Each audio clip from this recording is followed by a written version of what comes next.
sir আমি বলি এটা আমি বলি বিষয়টা আপনি অফিসে নোটে লিখলেন যে জেলা প্রশাসক আমার সঙ্গে মানে জেলা পরিষদের প্রশাসক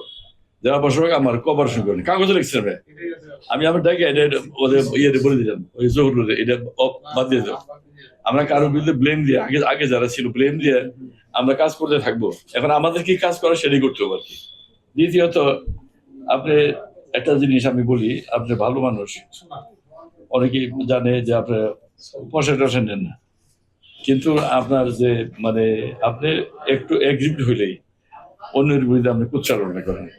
ইসলামপুরে এক ঠিকাদার আসছে আইসা বলছে যে আমার কথা আপনি বলছেন যে উনি তো নির্বাচিত চেয়ারম্যান না আমি সামনে এসে প্রমাণ দিয়ে তোমার কি করবেন তা আমি এই কথাগুলো আপনার অনভিহিত যেটা শোনেন যেটা আপনার এখতিয়ারভুক্ত না মাননীয়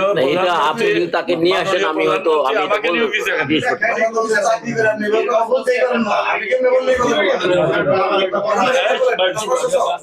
মাননীয় প্রধানমন্ত্রী আমি যে ওনাকে বলেছি কে ও ব্যক্তি কে স্যার এটা আমার দেয় নাই আমার ব্যক্তিটা কে এটা আমার প্রশাসক দিয়েছে প্রধানমন্ত্রী সরাসরি দিয়েছে কারণ তদবির হয় নাই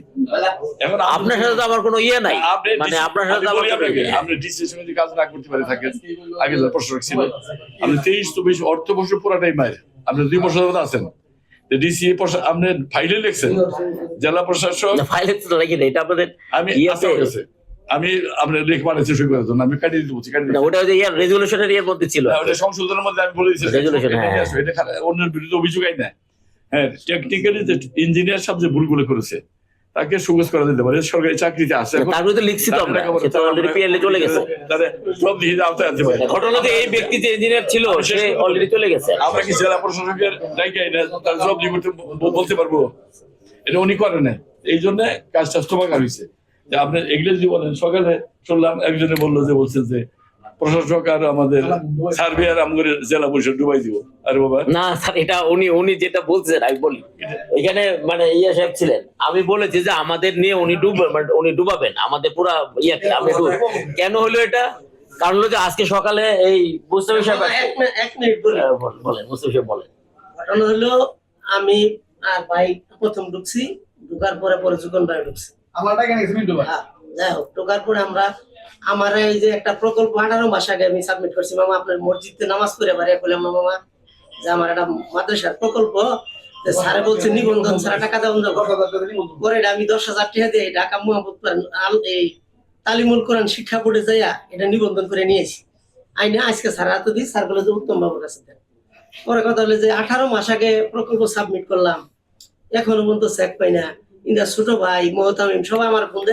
সাংবাদিক বোধহয় টেহা তুলে খেয়াল আইছে এলাকায় গেলে এক কথাই কম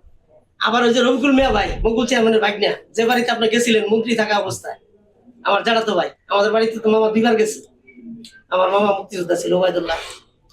এরপরে মামার আমি কইলাম মামা কইলে আমি ঈদের আগেই তোমার একটা স্বাক্ষর দিয়ে দিতেছি আমি সাহেবের ডাক দিয়ে এনে মামার কিন্তু স্বাক্ষর দিয়ে দিছে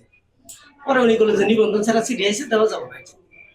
পরে উনি কথা উঠলো এক কথা দুই কথা উঠতে উঠতে উনি বলতেছে যে আলামিন সাহেব যেটা ই করছে তাহলে প্রশাসক আর আলামিন সাহেব মিলা তো এই ডুবাবো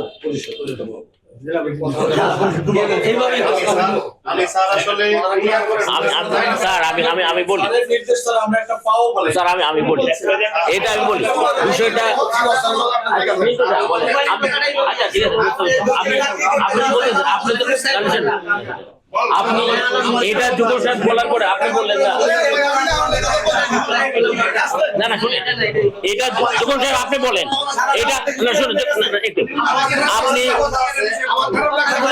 যখন আমি বলি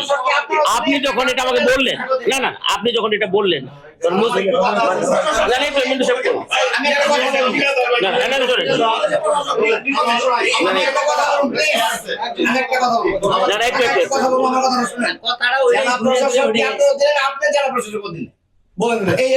আসলে আমরা প্যারালাল দুইজন অস্তিত্ব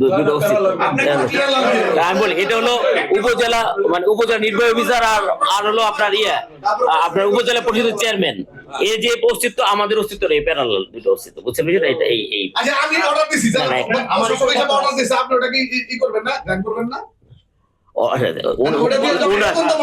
উনি না না আচ্ছা, এখন কোথায় তো স্যার একটু আমার মনে হয় যে স্যার একটু বিনয় ভদ্রতা হলে স্যার আমার জন্য ভালো হয় স্যার আমি ওনার রুমে যাই না, আমি একজন এই জায়গার ঠিকাদার, আমি ওই যে মুক্তিযোদ্ধা বিল্ডিং ই করছি, ফলক নির্মাণ করছি, ওনার রুমে আমি প্রায় দীর্ঘ